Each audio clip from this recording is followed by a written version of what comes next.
Evening, everybody. Welcome to Yankees Coast to Coast with your host, me, and Michael, the man Miller. And we have a great guest today, one of our all-time favorite friends of the show, Dr. Asti. Hey, we have two guests. Two. And Look, a blank. No, he is at his best. Here are two guests for today. You ready? Dr. Joe, standing in for Frankie the Yankee, who had a situation he had to handle. Right.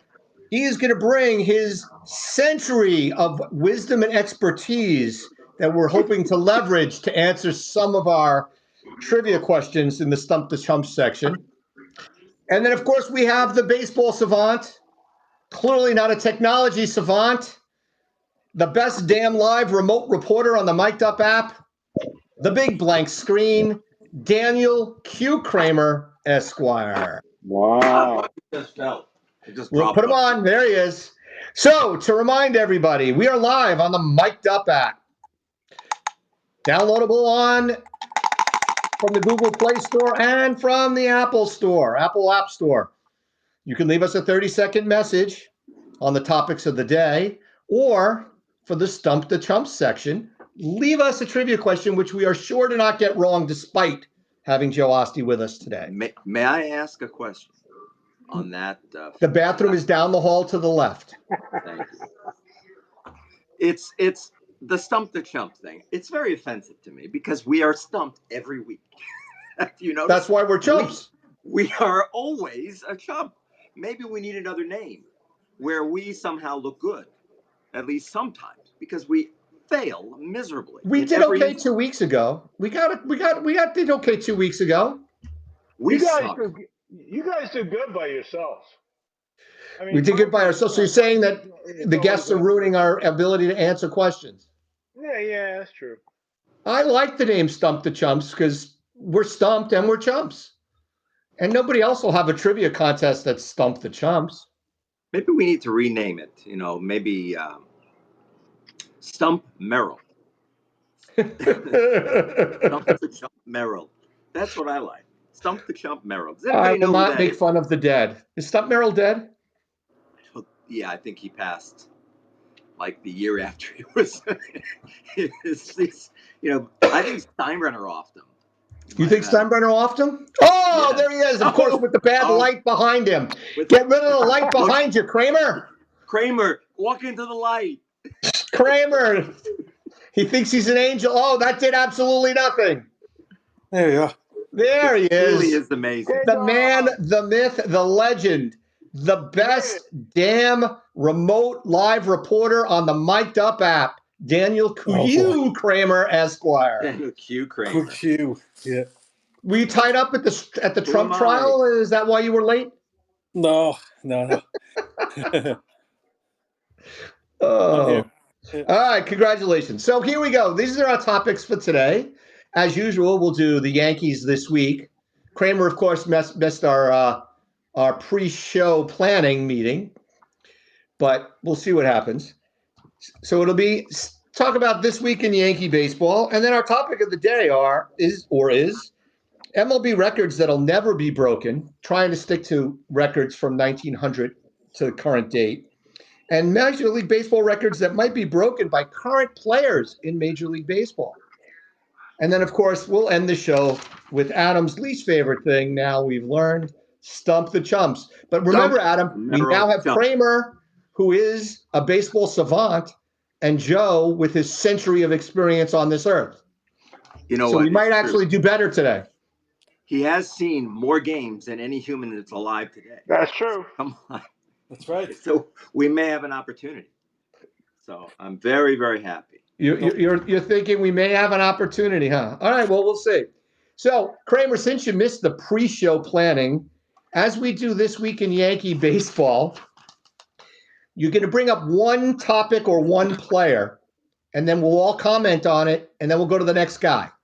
Not multiple players or anything like that. One topic, all right? I love having this is how you see how the sausage is made. This is what we talk about in our pre-show prep.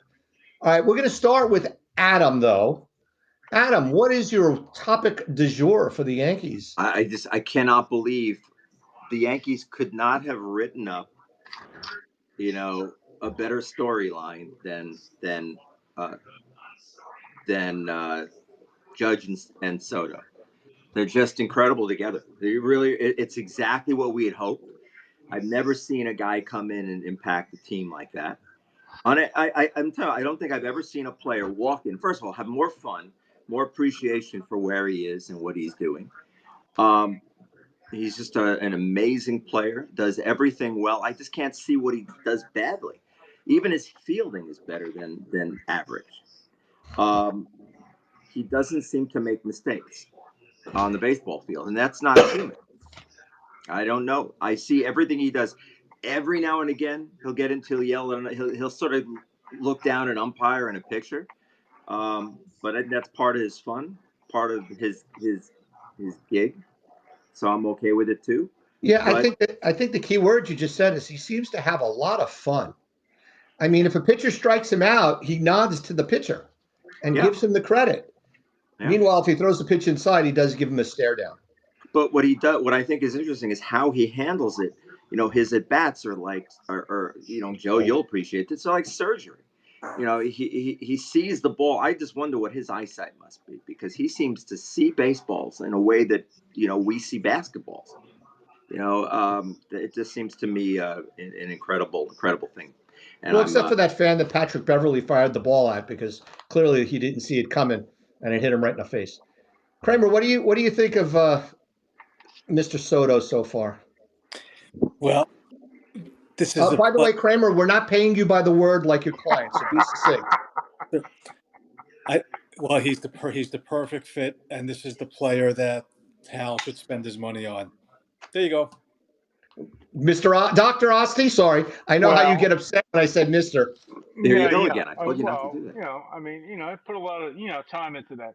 But anyway, it doesn't matter what you call me. Just call me Joe. It's fine. But I call you a lot of things. Most of them are things I don't say on the show. You call me old a lot.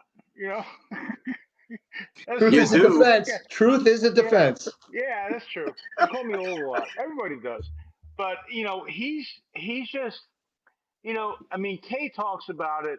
He's one of the guys that you want to watch every at bat. You don't want to leave, go to the bathroom, get a sandwich or whatever. You want to stay there, and Judge too, of course. But you just want to watch every one of his at bats. They're a lot of fun. And I haven't seen it. Judge last few years, of course. But as far as the Yankees go, he's like a must-watch guy, and he's on top of every pitch. Like Adam was saying, he's not bad in the outfield. I mean, probably doesn't have the range that maybe Judge does, and he doesn't go back to the wall as well as Judge does or has. And he's just a pleasure to watch. Will they sign him? Kramer and I have had this discussion. I don't think they will. I think that he's going to price himself out of the market for the Yankees because the Yankees somehow have a market. But as I texted to you guys earlier this week, there's a replacement in the free agent market that still will cost them probably $35 a year. That would be a good fit, and he plays right field for the Houston Astros right now. Tucker. Yeah. The one thing I wanted to get across is they said this last night on the broadcast. In like the last dozen games, Judge is hitting like 320, and in the middle of that, he had an 0 for 13 stretch. He's definitely waking up, and I think that's another reason that they've been able to score some runs. However, I will say this: other than Verlander, who was pitching well before he pitched against the Yankees this week, the Yankees have been beaten up on the secondary and tertiary pitchers in the starting rotations for other teams, which doesn't bode well if they make the playoffs. This is the thing, though. What on earth happened to the Astros? I mean, is it just the devastating losses to their starters? Relievers seem to be doing terrible. I mean, what happened to that team? Was losing their closer that big a deal?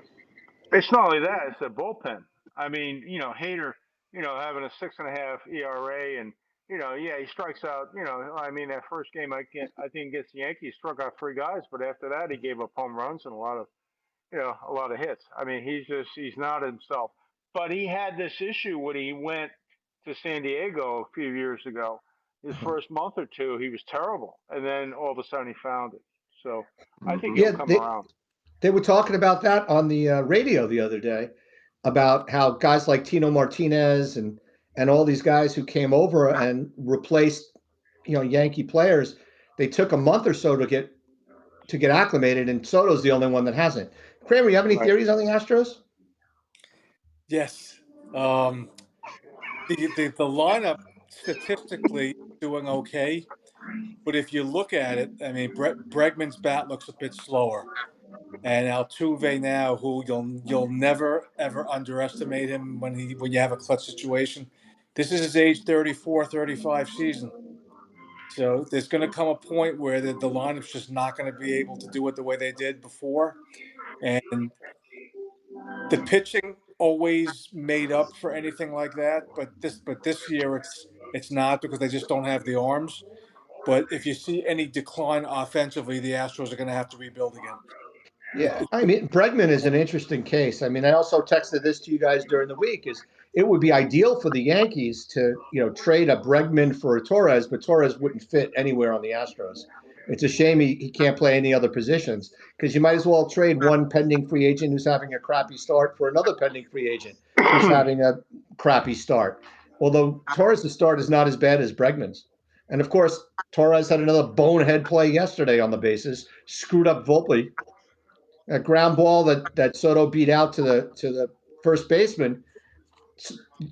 Torres took off like he was going to go from second to home, and he stopped halfway between third and home. And Volpe, because he's Volpe, was never stopping once he thought Torres was going, and that of course killed the rally that the Yankees had going. So that was pretty pathetic. Once again, the week doesn't go by without bonehead Torres. Joey, what do you got as far as this week in Yankee baseball? Anything stand out in your mind? Well, just to follow up on what Kramer was talking about with Houston. Houston went through in the early 2000 teens, multiple hundred season losses. So they got number one draft picks. That's when they got Altuve and probably, Bregman, and then they kept, getting all these draft picks. Now, I mean, they're showing that, those guys getting a little bit older and they're pretty much done. So, I mean, you're starting to see other teams. I like, what Cincinnati's doing. I like to see I like to see what Pittsburgh is going to be doing because they were bad for so many years. And they got this kid Skeens coming up. He's going to pitch on Saturday. That's going to be a lot of fun. As far as the Yankees go, they've always been at the top. The draft picks. I mean, they got lucky with Volpe. They got lucky with Judge in a way. I mean, I don't. He wasn't a first round pick. I don't think was he. yeah, well, 25th or He wasn't. He went 26 in the first round. Okay, yeah. so yeah, and they got Jones. They're doing well, but it's going to be a long time before you're going to see Houston back in the pack again. I think the time has come, which I'm happy about. Yeah, well, nobody's unhappy. But really, I mean, Bregman's only 30. And Alvarez, who's off to a mediocre start until he faced the Yankees, is mid to late 20s. He's nothing old. Um, they're having problems with the backfilling though. I mean, Duran hasn't been as good. Perez had his best year the first year he was a starter for them. They don't, Abreu. Talk about a guy who fell off a cliff. They sent him back to the spring training headquarters to get his act together because he's hitting below the interstate. He's at 099, and they sent him back to spring training, and they're playing Singleton at first, and he's like the Yankees when they played Bowers. He's a quadruple A guy. So I want to say something about the pitching. Oh my God, it's been good. I am a little worried about the bullpen, as we were last week. They've made it through another week with this bullpen, even though Hamilton now is no longer as a high a leverage guy, it appears. I mean, he pitched yesterday in that blowout. But they do have Birdie with a T, I think. I don't know which birdie is birdie on D this team. D D D is the D. pitcher. D D is the is the pitcher. pitcher. T Thank you for is the help. the third Yes, baseman. D is the John Birdie and Canley are both ready to go. And then last but not least, how about Luis Heel? Holy schmoly. The man is Severino reborn. Yeah. Yeah, a And lot of then Rodon's similarities had his there. one bad start. Any comments about the pitching there, Dr. Q Kramer, Esquire? That the pitching was actually going to be my story of the week or highlight of the week. Aha. No, but I'll sort of tie it in. With the reports that Garrett Cole is now ready to throw off a mound, and I know that doesn't guarantee anything. Let's presume good fortune and Garrett Cole comes back in 4 weeks or whatever the case may be. Then the question now becomes: all five starting pitchers are doing reasonably well. What do you do there? They're probably going to piggyback two of them, and I can see a situation where maybe they piggyback Heel and Schmidt, something like that, and the other starters just go regularly. Yeah, I agree with you. I think Heel and Schmidt have to be the two. The piggyback, I mean, Heel's actually been better than Schmidt, but Schmidt's been great for 4 or 5 innings every time. So I would think Heel should get the start, and Schmidt would be his backup. Well, Heel has the higher upside stuff wise.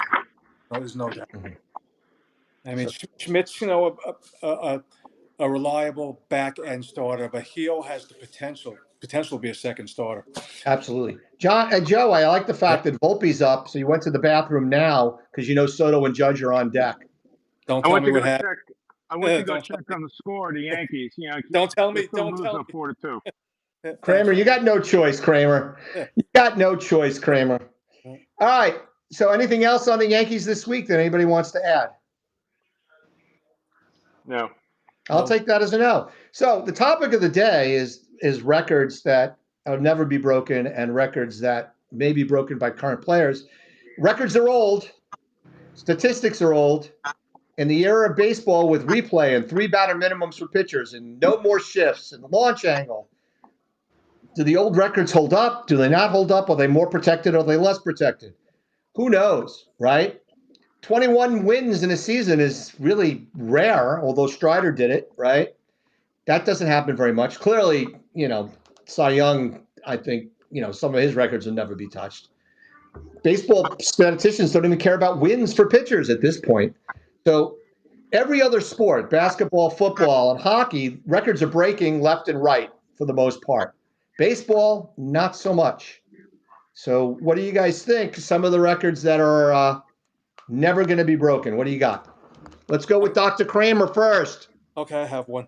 This equation, a better way to look at it is there may be a player that has the talent to break a record, but the way the game has changed might not allow that player to break it. So I'm going to give you an example of an ex-Yankee. This player didn't break this record, or I'm sorry, make this record while with the Yankees. But Ricky Henderson stole 130 bases in a season, and they're trying to get steals increased in the game. I don't see any player, even with the freedom to run in the bigger bases, that are gonna match 130 steals in a season just because of the way the game is played. Yeah. Yeah, I have, you know, I think that's a great point, Kramer, and uh, the idea that the game has changed. I think we know that the physiology of players in other leagues and other sports changes in technique, size, their speed, their strength. Baseball, for whatever reason, even though they've evolved physically, the game has changed. The rules have changed. The way they play the game is so different now than it used to be. That's an unusual thing. It makes baseball sort of an outlier in that way. In that the game, the players might get better, but the game seems to adjust. To so maybe to protect its records. I don't know. It's just interesting how that's happening. They're breaking in other leagues, in other sports because they can. The game is the game. Now, I wonder if football has different rules now that have affected how you tackle and how you know how long you have to hit somebody and that's changed sacks maybe. I don't know. There are other sports that are trying to do that, but it doesn't seem that it affects the major records of the game like it does in baseball. I do want to say one thing. I have never heard Adam in my life articulate any idea about any sport except baseball till just now. Adam is I am a Adam is one the horse pony. ultimate baseball only guy. Adam, you could have gone with pass defense and passing records and things like that, but you didn't go there. Well, On the Well, Ricky note, let me follow up on what go Adam ahead, said. Joe. The way the age of baseball has changed over the years. I'm old enough to remember, the late '50s and early '60s, and I remember in 1961, Ralph Howe came in after Casey was fired or let go, and he said we're going to go with a four-man rotation. Before that, it was a five-man rotation. And that year, Whitey Ford won 25 games in 1961. Now, we don't have a four-man rotation, so you're not going to get the wins uh, ever again because there are five, maybe even six-man rotations now. So, you're not going to see the wins. You're not going to see the strikeouts like we did when, back in the 60s and maybe early 70s where you had four-man rotations. You just can't do it anymore. well, the Yeah. strikeouts you'll see because the strikeout rate is so much higher now than it was before, but you won't see the number of wins because of the rotation. And to follow up on colleague Schneider's report of comment rather, um, basketball is a sport where you see records broken because of the changes in the game. For example, when the 3-point shot was instituted, now look at it, that changes from Stephen Curry to I think someone just broke that record. I don't know if DiVincenzo did, but baseball, the changes in the sport are prohibiting or inhibiting the breaking Mhm. of records. Basketball is a sport where it's promoting the. Well, the big thing, like this year, obviously Caitlin Clark in college basketball breaking the scoring record of Pete Maravich, Yep. right? Well, guess what? Pete Maravich didn't have a 3-point shot, and Pete Maravich was about as big a gunner as any human being ever was. He would shoot from all over the court. And if there was a 3-pointer, she would have gotten nowhere near Pete Maravich's record. And Pete Maravich was only allowed to play 3 years because the freshmen Well, weren't allowed to play. yeah. Same thing with people like Kareem and things like that, but the 3-pointer didn't affect Kareem like that.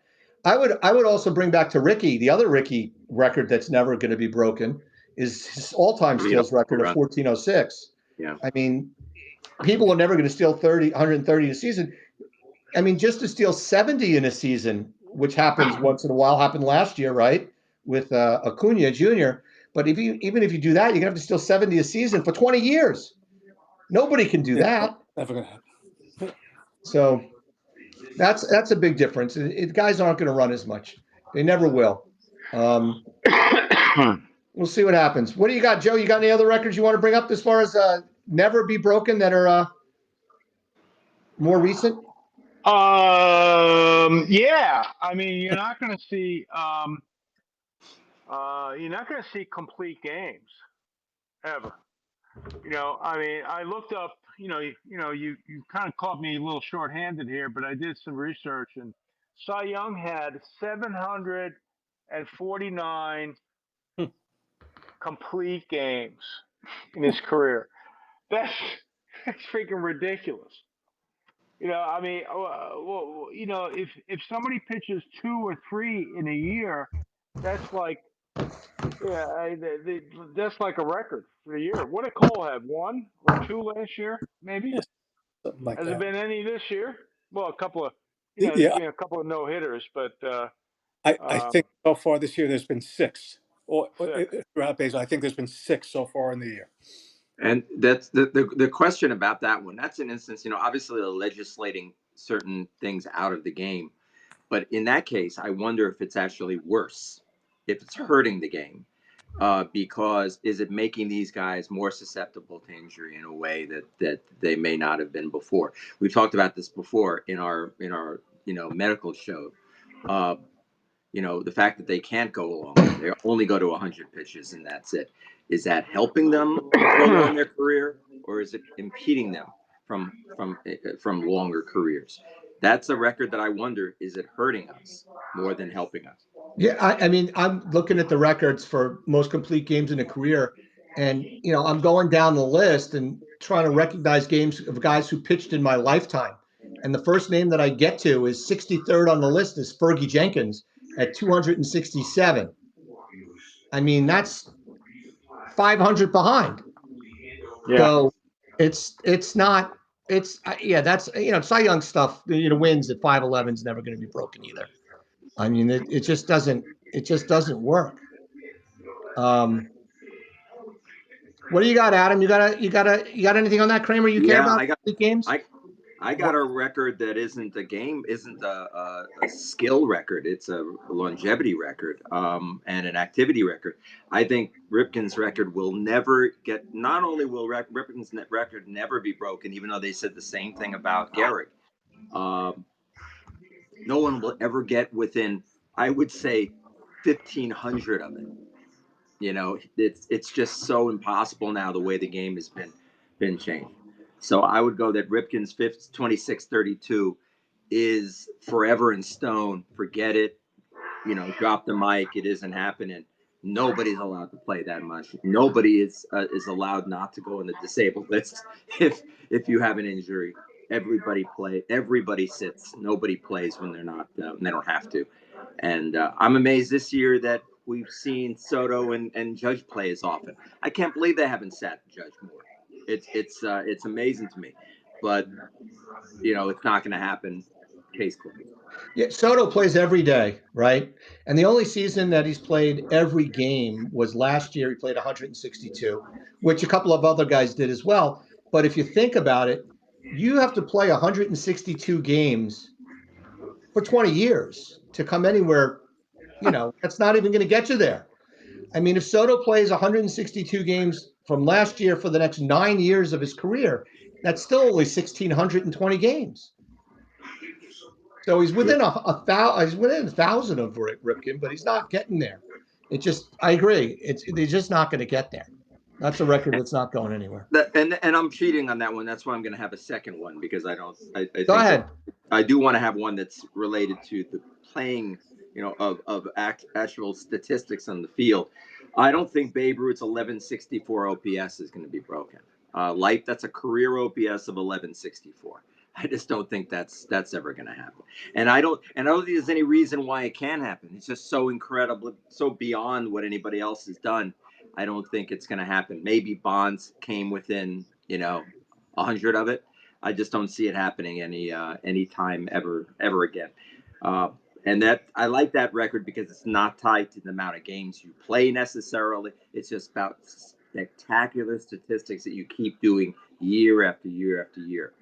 So, Yeah. So yeah, my thought. Ruth is at, like you said, 11 is at 1.636, and Bonds he's done now. He's at 10517. The active player leader right now, if you call Mike Trout active, is 991. The Yeah, next most active leader and he's Trout's at 12 and Judge is at 16 at 9760. And those are the top two active leaders right now. And I don't see either of them coming close. It's just not reality. but you see what I mean, though. That record, I think that's a pure record that isn't impacted by the game the way we play it now, and the way because you could only play 30 games in a year and have an amazing OPS. Their Right. Well, they average go by right a now. thousand. I think they go by 1,000 plate appearances to be eligible for the career record. I mean, just to give you an idea, I mean, Soto's got a 102.3 this year, and he's at 949 for his career. His best year was back in 2020 with the Nationals, and that was at 1185. So, Amazing. which would have beaten Ruth, but that's one season. Hmm. What do you got, Kramer? What do you got, Crane? There's actually two that I thought of. Since you mentioned Bonds, I'll say that one first. Bonds walked 232 times in a season. You're never seeing that again. But Oh, the one that's a little bit more, if that is on the field, but the one that's a little bit more action on the field is Ichiro. I believe has the record of 262 hits in a season. I don't think you'll ever see that again. Why? because Why is that so hard to do? because in order, well, you need the at bats. A And you player can't would have, walk. You can't and you walk. can't. A player would have to have 700 at bats to Yeah. have to come remotely close to it. Yeah, that's a great point, Kramer. Yeah, That's a great record. You're Yeah. right. It has to be an Ichiro's at unusual skill. 262. He yeah, broke George Sisler's record, which stood since 1920. yep. The highest of any, and the next highest of any recent player is also Ichiro at 242, and Boggs at 240. Then Ichiro down at 238. There's nobody that's, the all-time hit leader, Pete Rose, only had 230 in a season. Altuve is the active leader at 225 in a season. I mean, I'll even give you a mathematical example. If someone gets Wait. We were told there'd be no math. sorry, yeah, Go sorry, ahead, Kramer. I know. So you get 700 at bats, and that does not even include walks, whatever.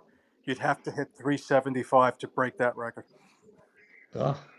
Yeah, it's out of control. Yep. Judge hit a home run. Shut up. Okay. All right. Sorry. Some of us are taping the game. Yeah, it's 4-3 in the seventh. That's all Eighth. right. Don't worry. You So I'm said it. rooting it Yeah. for you guys.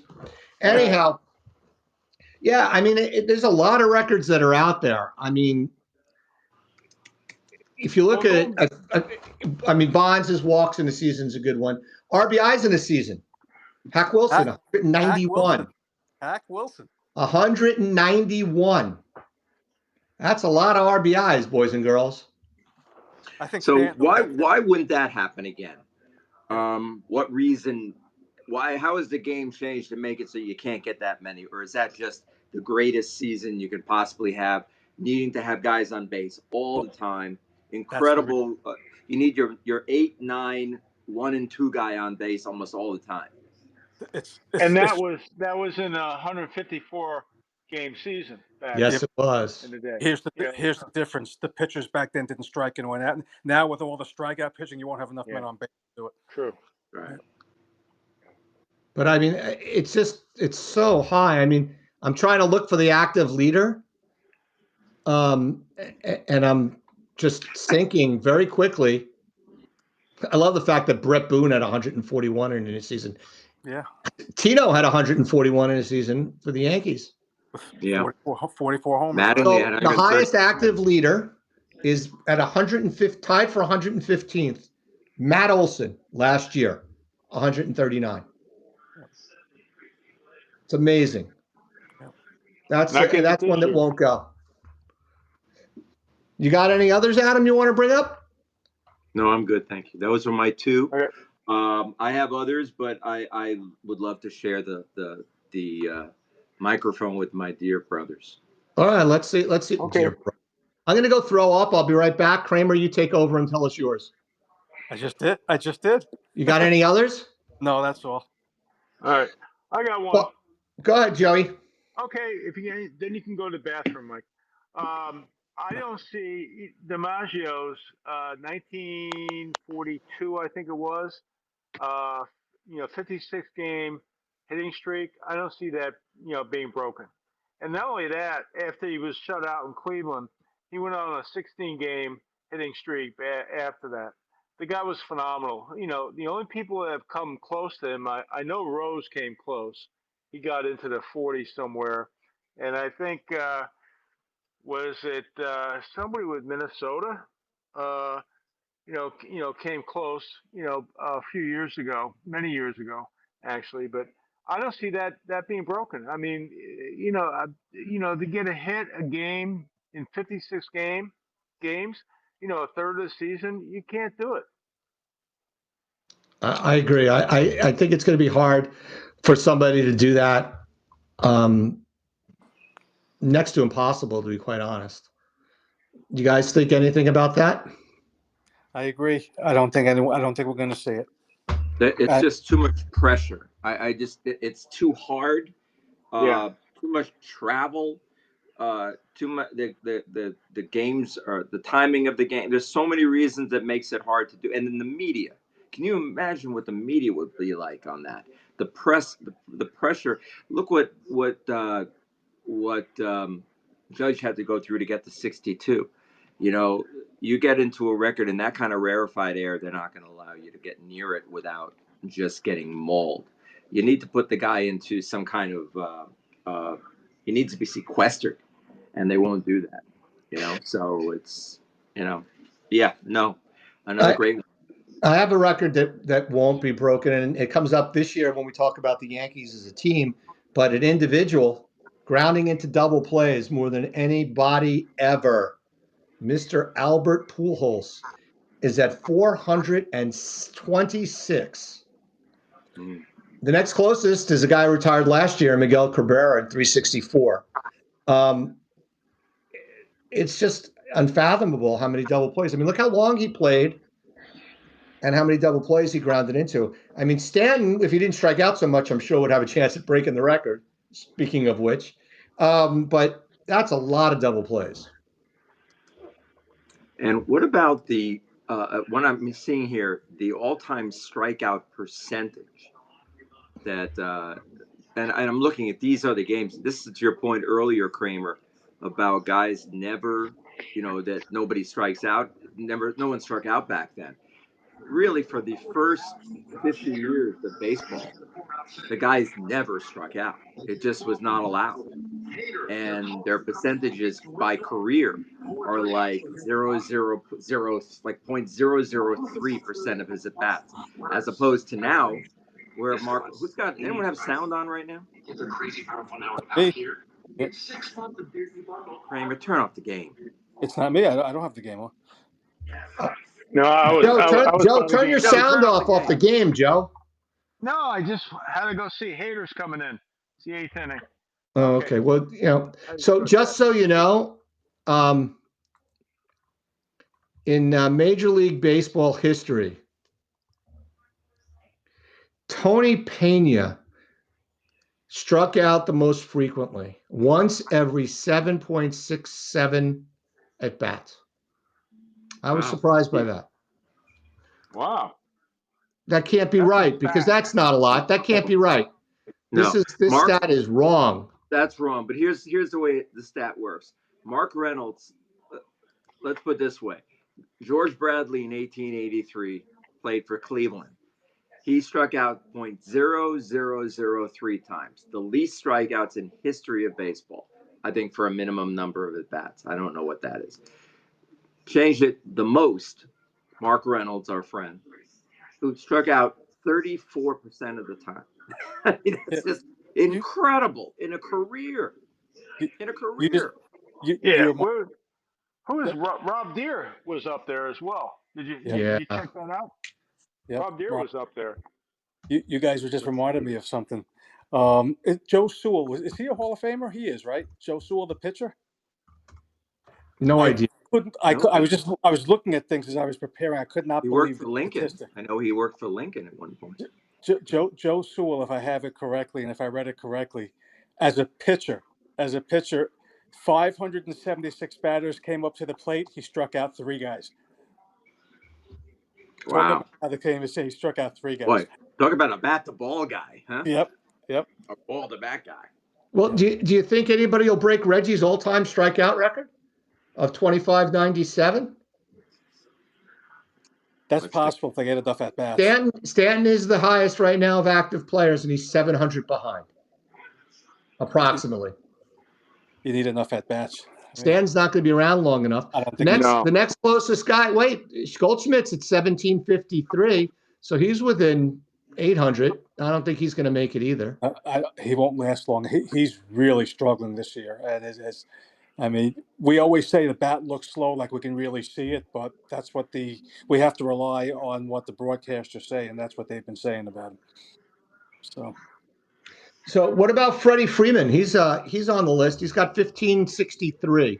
He's not a big strikeout guy. He's not a big strikeout guy. He has that number, but just from sheer volume of at bats. Well, that's why I'm saying he's 34, so he probably won't make it. No, Trout doesn't play enough. Here's a surprise on that one.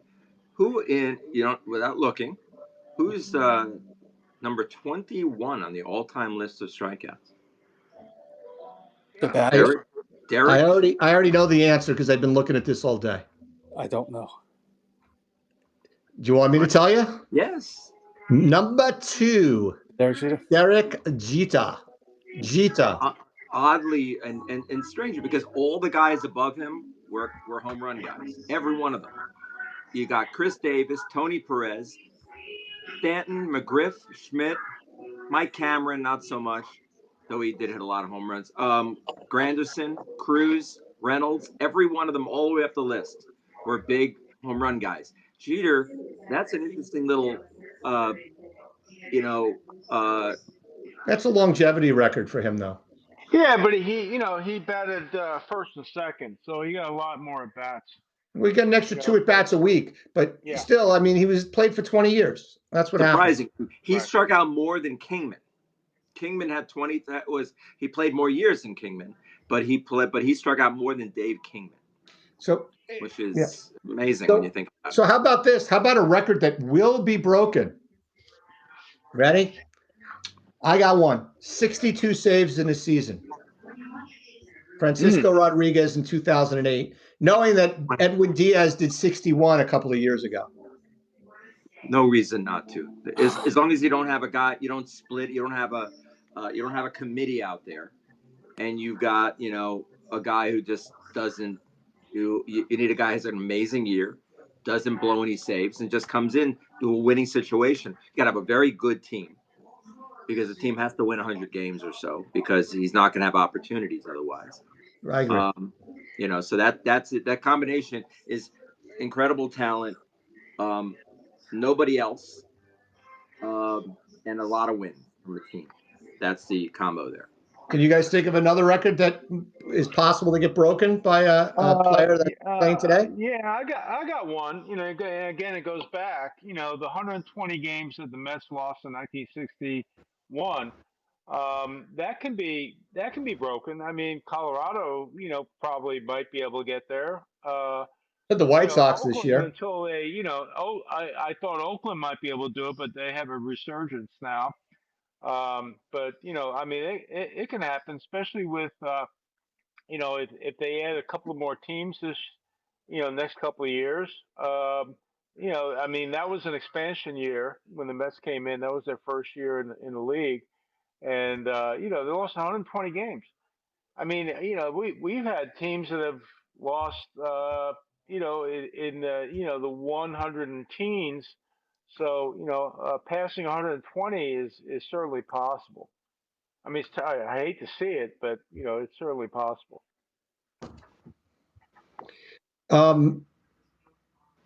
White Sox are in danger of it this year, aren't they?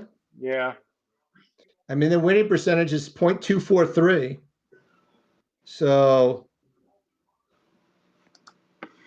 that would be, they would win 39 games. That would be 123 losses. Right. Yeah. So they're pushing that record this year, the White Sox. Hey, so we got a couple of callers that came in with a couple of records. Let's see if what they have to say for themselves. We'll start with Big Juicy. Come on, Big. The stat that I picked out is currently held by a player that just retired a few years ago. I'm talking about most hits in a season, 262, held by Ichiro Suzuki. He set that in 2004, breaking George Sisler's 1920 record. Today, somebody would need 725 at-bats with a season batting average of 363. I think all but impossible in today's game. Well, Kramah, he did the math for you. And he did 725 at bats. It's just mathematically, it's just you hate to use the word impossible, so we'll say virtually impossible. It's virtually impossible because to get 725 at bats, I don't know if a player's even going to get that many. No, because you can't walk. And then Rob Weber from the Highlights from Lowlife guys, one of the many shows on the Mic'd Up app that you can listen to. They're on Wednesday nights at 6 Pacific, 9 Eastern, as well as the Rick Barry Show with Rick Barry and Cyrus Satz. Rick Barry never had an opinion that he did not like to tell us about. He will quickly tell us everything that we need to know about basketball. That's one of the shows on Mic'd Up app that you can see by downloading the app. Rob Weber from the Highlights from Lowlifes has a chimes in with a stat. The game has changed a lot, so there's a whole bunch of records that'll never be touched. Players' careers aren't long enough, and players don't stay in games long enough. But one record I think you will see broken is the most wins in a season by a relief pitcher. They get more and more action every game, and games are decided in late innings. So you're going to see that record fall. I'll Yeah, comment. Well, good one. what What is is the the record? record? I think it's Mike Marshall. Did he win like 14 games in a season, something like that? No, And no, the Yankees had a reliever that won 19, but yeah, that Louis was Arroyo. Louis Wait a minute. I think I Arroyo can won do it.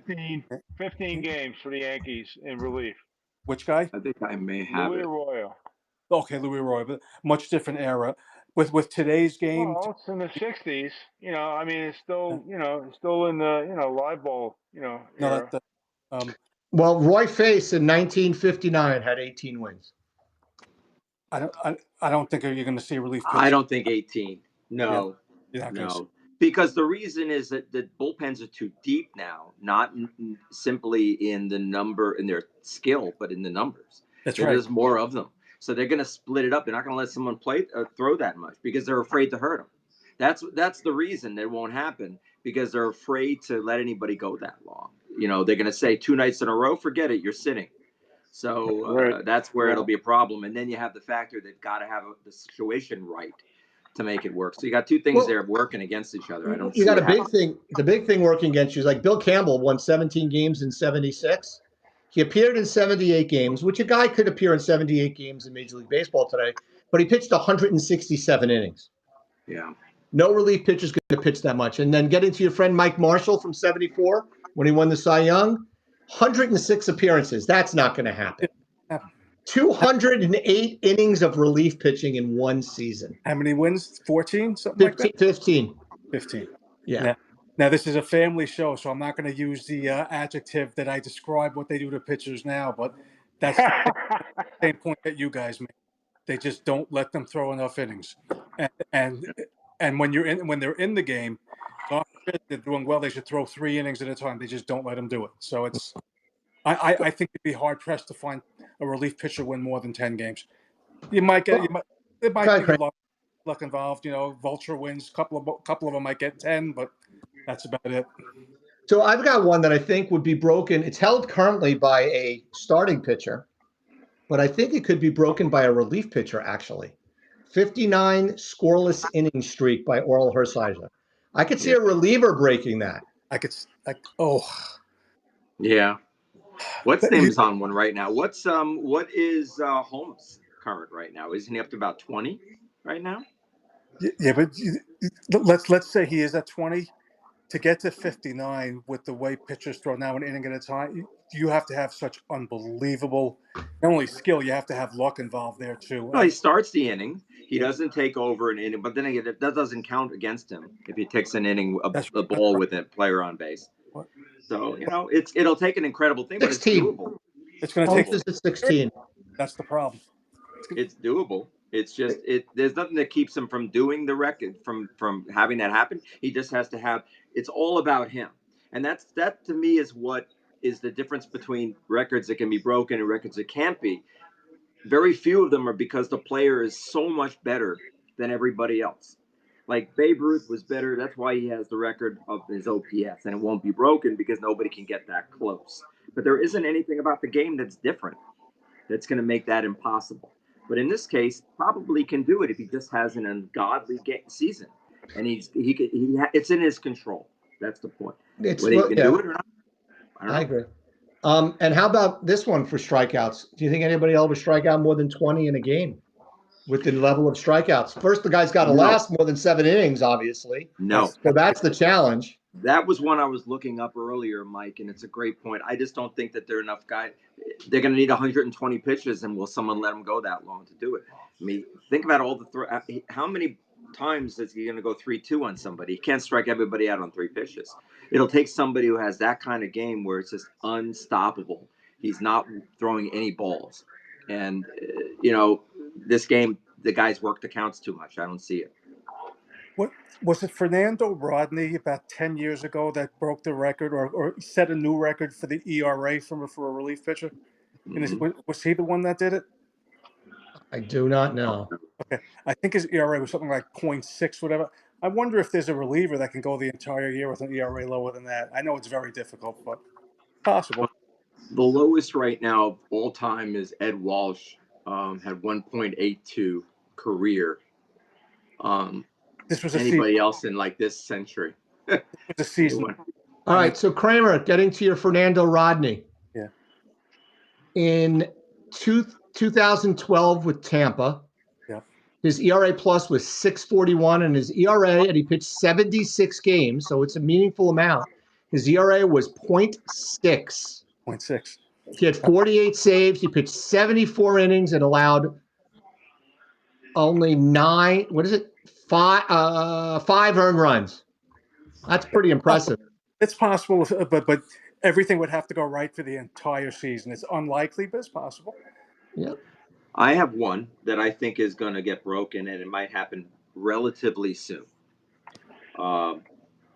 The single season home run record of 73 will be broken. If you have 73 as your record, I'm sorry, 72 is the record. whatever, because if you have Right, the but they'll take 72, 73. right? My bad. I think that record that could be broken. Joe's going to the bathroom again. Man, it's hard when you're that age, isn't it? To sit still. We're Well, gonna he's break got you to a get little closer to the TV in order to use the remote control. He doesn't have a We're, remote control. His TV's so loud, he's still got to go over and turn the channels. we're gonna send Joe a bucket for the next show. Either that or a colostomy bag. I don't know what we're going to do. No, I'm good. I'm just watching. Oh, I'm back. You know, it's late in the game. I had to go. I had to go in the other room. I'm not in the right room. I probably should Now, have a TV. Joe goes closer. back the next time. Any Hey, further, he's going listen. over. You know, Kramer's gone now too. Oh, there he's back. Okay, I got one thing here because I remember this season. The most 1903. Okay, They there's a were the couple of things. Highlanders. You know, the most losses in a season was in the new ball era. From the '60s on, was Roger Craig, and he had 24 losses 62. in a season. I don't think anybody's gonna, if they get close to. I remember I always kid Sturts. I think Sturts. Sturts I had knew that was coming. 18. I always kid Sturts about how many. What did he lose? 18 or 20? He was pretty close to 20. Oh, here it is. 2002. He was 4-18. He lost 18 games in 2002. I always bring that up to him, because he always has this. He's like, you guys suck. Yeah, okay. Oh, well, you won 4 games and you lost 18 that year. So I can't see it ever going that long. Yeah. I mean, if you get 32 starts and you lose, if you even get that many nowadays, 30 is actually, I guess, for a starting pitcher is about, as much as you're going to normally get. Yeah. So, I mean, my God, losing that many games is, that'll never be broken. Okay. Maybe. I think that's it. But I'd like, opinions on home runs. Do we break? Can somebody? Do you think Aaron Judge could break the home run record? Yeah, I can see that happening. Yeah. And I'll say it's possible, but it's not likely. very hard. I think it'll be a challenge. I think if they keep expanding, the odds of that happening go up because pitching is so thin. That would increase the odds of that. Yep. I would also, with the way that, unless the baseball turns itself around and gets away from the launch angle, 3 true outcome type style of baseball player, I think that you're looking at that home run record being in jeopardy. But we'll have to see what happens on that one. How about this one? The records. I was going to come up with some ideas here on the worst things that will never happen again. I have Like one. we've already seen the Mets, the 62 Mets. We think the 62 Mets could be broken maybe this year. some of the worst strikeouts of all time. How about the worst, the never to be broken, the 0 for 54 to start a season in 2009? I'm sorry, no, not to be start a season, but the all-time worst 54 at bat in history. 0 for 54 by Chris Davis in 2019. Can someone actually go 0 for 54 and not kill themselves? All right, so I've got a comment here which is going to get me benched on my Tell me. team. My coach, Big Juicy, Dave Hall, last year went the entire season without a hit until the very last game. So he played 15 games without a hit, and then he got a hit, and the pitcher was me, which is why he probably drafted me this Did you year. hit his bat? Did you I must try? have. I must have hit his Okay. bat. I will say this though. We played a couple of weeks ago, and Dave had 3 hits, so he's not going through that this year. He's off the schneid. He's off the Adam So Schneider. Yes, he's off off the the Adam Schneider. Schneider. So So David 54, goes I think it'll over be very hard 54. for 54 at bats without a hit. He, Absolutely. he broke Gene Velez's record of 0 for 46 in 2010-11 Dodgers, which is he went incredibly. He went 8 more at bats without a hit. I mean, the knowing that you're that bad and that futile, that's got to be very very bad. And then you've got the most at bats to start a career without a hit. And this is a picture. Randy Tate in 1975. I remember this guy with the Mets. He went 0 for 41 in a season to start his career. He never, he just could not get a hit. And then someone named Bill or Bob Buell went 0 for 70 for the 62 Mets. Yikes. So incredible. Yeah, well, pitchers, I mean, that's the Over reason 70. that they have the DH. These pitchers shouldn't be allowed to hit. I mean, But it's a record that will never be broken because pitchers will not be able to hit again. Thank God. oh, wait, I stand corrected. Hold on a second. Big Juicy chimed in when I was giving him a hard time. Hey, chumps! I had 6 hits last year. Don't make it any worse than it was. You know what? He's going to stop right. He's going to stop calling in now. You know that? I Well, can't believe you. I have to see him every week. He's my coach. Buddy, So I'm going to be please. benched. We love you here. Don't listen to Miller. Okay? We love you. You can get no hits and you can continue to come here anytime you want. All right. We should What have else? We Big got a Juicy couple on other the chump show. stumpers. Who else are we stumping? Who's stumping the chumps? All right, so Big Juicy's the only one with a stump the chumps today. Although, Joe, did you have a stump the chumps question? I got one. Yeah. All right, go ahead, Joe. Stump us. Stump yourself. This trivia question. I'm doing a live, which is a lot easier. Who is the man who had? And I don't see this ever being broken. Who had back-to-back no hitters? Johnny Vandermeer. Yeah, that was easy. Correct? All right. What year? What year? Yes. All right. I told you we had the. Even I got that one right. Oh, you knew that. I'll take a guess from I the year had it. 1950. With the Phillies? Cincinnati. Who was he with? Cincinnati. Cincinnati. I knew it was a red uniform. Yeah. Okay. I mean that can never be broken. Nope. But that came from a good friend of mine. His brother actually was Frank Evars, who played for the Giants when Bobby Thompson hit the home run in 1951. And he was a very good friend of mine. He's long past now, but he always bring that up. He said, "You know what? You talk about these records and everything. This one will never be broken." And he was right. I mean, pitch 1 is tough enough, but the pitch 2 in a row, it's crazy. Not to mention you got to pitch 2 complete games now. Yeah. All right, Big Juicy had the other stump the chump. You ready? Okay. Okay, chumps, here's your question. It has to do with Ichiro Suzuki. I'd mentioned him earlier, and it looks like he's going to be a Hall of Fame inductee next year, 2025. So here's your question, and I think it's a big fat cookie, a pitch thrown right down the middle of the plate. It looks like Ichiro will be unanimously inducted his first year of eligibility. Who is the only other player to be so inducted in this first year of eligibility? Oh my goodness, who could it be? Adam showing his picture with the man. Know. Yeah, you're right. Kramer doesn't know. Oscar, you know the answer too, don't you? Who? It's I said, I don't Mariano. mow. I don't mow. Oh, okay. Well, Baboon. you know, Kramer, maybe if you wore a mow, you get more dates. That's true.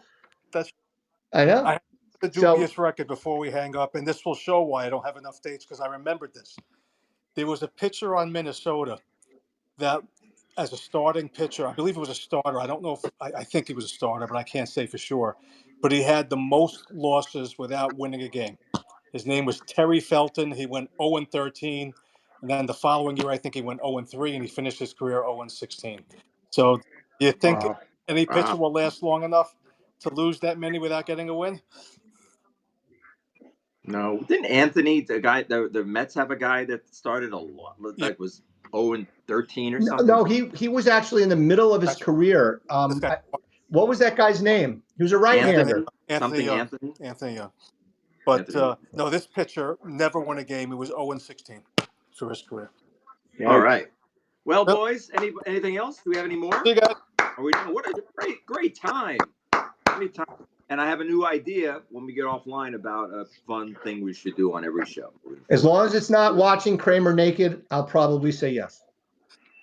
On that note, for those of you who've already thrown up your dinners, we are going to thank you so much for taking your busy life and just taking just a little bit of it and giving it to us.